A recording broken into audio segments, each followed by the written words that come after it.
یہ کہتے ہیں کہ ایک 10-11 سالہ بچہ اگر نماز پڑھ رہا ہے تو بعض لوگ آ کے اس کو ہٹا کے سائیڈ میں کر دیتے ہیں اور خود نماز پڑھنا شروع کر دیتے ہیں. کیا حکم شرع ہوگا؟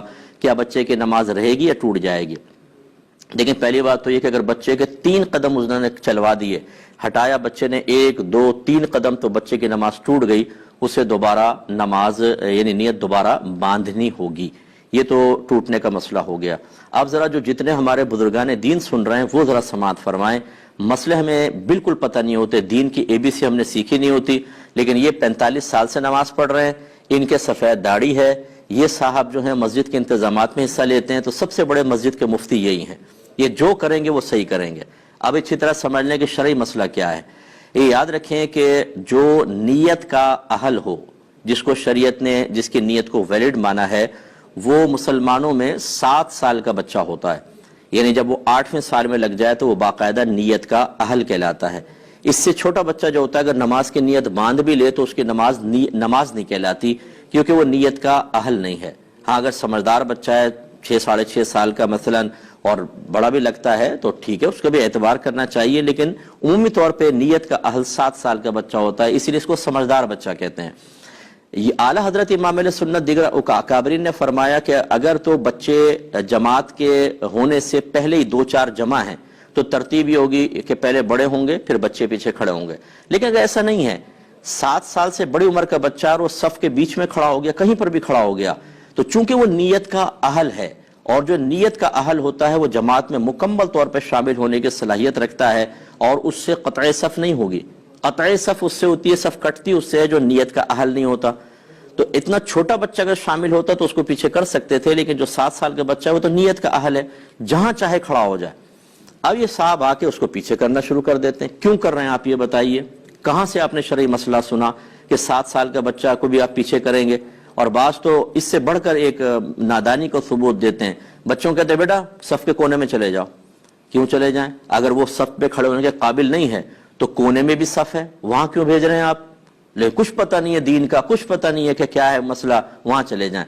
تو اب 10-11 سال کا بچہ تو یہ بہت بڑی عمر کا بچہ ہوتا ہے، کہاں 7 سال کہاں 10-11 سال کا بچہ. اسے پیچھے کرنے والا گناہ کبیرہ کا مرتکب ہے، شدید گناہ کبیرہ. اس لیے کہ نبی کریم صلی اللہ علیہ وسلم نے نمازی کے آگے سے گزرنا منع کیا اور فرمایا کہ گزرنے والا جانتا کہ میرے اس گزرنے میں کیا گناہ ہے تو وہ اس قدم کو اٹھانے سے جو اس نے نمازی کے آگے سے گزرنے کے لیے اٹھایا، وہاں پر 40 سال تک کھڑے رہنا پسند کر لیتا، یہ گناہ نہ کرتا. جہاں قدم اٹھانا سامنے سے نکلنا گناہ ہو، وہاں آپ یہ کندھے سے پکڑا، آپ نے یہ دھکیل دیا اس کو پیچھے اور خود آ کے کھڑے ہو گئے. یہ اتنا بڑا حرام اور گناہ کبیرہ جو آپ کر رہے ہیں، اس کے کوئی آخرت میں وبال نہیں ہے. لیکن چونکہ آپ کی داڑھی ہے، چونکہ آپ 45 سال سے نمازیں پڑھ رہے ہیں، کیونکہ آپ کے بال سفید ہو گئے، اس لیے جو چاہے کریں. تو اس لیے جو ہمارے ایسے بزرگ سن رہے ہیں، کوئی میرا خدا نہ خواستہ کسی کی تحقیر کرنا مقصود نہیں ہے، لیکن جو جہالت کا مظاہرہ کرے گا اس کو عزت دینے کا بھی شریعت نے حکم نہیں دیا ہے. ایسے لوگوں کو خدا کا خوف کرنا چاہیے.